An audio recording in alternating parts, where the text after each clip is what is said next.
আসসালামু আলাইকুম প্রিয় শিক্ষার্থী বন্ধুরা, আশা করি তোমরা সবাই ভালো আছো।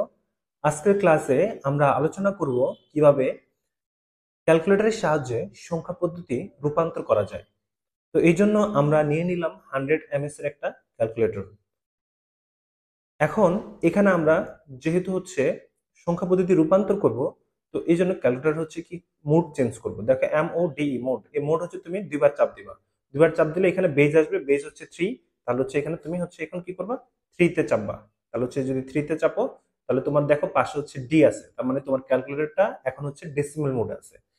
এখন যেহেতু ডেসিমাল মোডে আছে, তুমি ডেসিমাল একটা সংখ্যা উঠাও, যেমন 78 উঠালাম আমরা। 78 উঠানোর পরে তোমাকে অবশ্যই একটা ইকুয়াল বা সমান সমান চিহ্ন চাপ দিতে হবে। চাপ দিলে তোমার ক্যালকুলেটরে এখন 78টা ডেসিমাল মোডে আছে। তো এখন সেটাকে যদি তুমি হেক্সাডেসিমাল করতে চাও, তাহলে এই সিএক্স, এই যে হেক্স, এই হেক্সটা চাপ দিবা সবুজ কালারের। তাহলে এখানে চাপবা, তাহলে 4E, এই 4E টা হেক্সাডেসিমাল। এটার বাইনারি যদি আনতে চাও, তাহলে BIN, বিন আছে সবুজ কালারের, এটা বাইনারি সংখ্যা। আবার যদি ধরো তুমি অক্টাল আনতে চাও, তাহলে অক্টালে চাপ দিবা। 116, এটা তোমার অক্টাল সংখ্যা। ঠিক সেম ভাবে যদি তুমি ধরো কোনো একটা সংখ্যা উঠাতে চাও, এটা কেটে, তাহলে সেক্ষেত্রে তুমি খেয়াল করবা যে এখানে পাশে এখন বর্তমানে কি আছে, অক্টাল। তুমি চাইলে এটাকে হেক্সা করতে পারো, তুমি চাইলে এটা ডেসিমাল করতে পারো, তুমি চাইলে এটা বাইনারি করতে পারো। তো ধরো আমি একটা সংখ্যা নিব হেক্সাতে। ধরো এখানে কি আছে, হেক্সা মোডে নিলাম আমরা। হেক্সা মোডে নেওয়ার পরে আমরা ধরো যে 4 নিলাম। আর এখান থেকে আমরা জানি হেক্সাডেসিমালের এ আছে, বি আছে, সি আছে, ডি আছে, ই আছে, এফ আছে।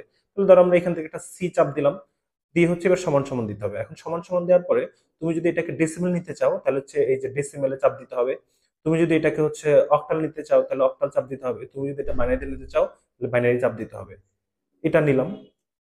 কিন্তু আমরা যদি ধরো এই জিনিসটা আমরা কি করলাম, রূপান্তর করলাম। এবার আমরা ধরো এটা ক্লিয়ার করে দিব। ক্লিয়ার করলে সেক্ষেত্রে শিফট চাপবা, তারপর যে থ্রি, মোড চাপবা। মোড চাপলে তোমার ওই যে অল, এর নিচে 3 আছে, 3 চাপবা। তাহলে তোমার এবার সমান সমান চাপবা, এরপর ক্লিয়ার হয়ে যাবে। এখন তোমার ক্যালকুলেটরটা আগের মোডে চলে আসছে।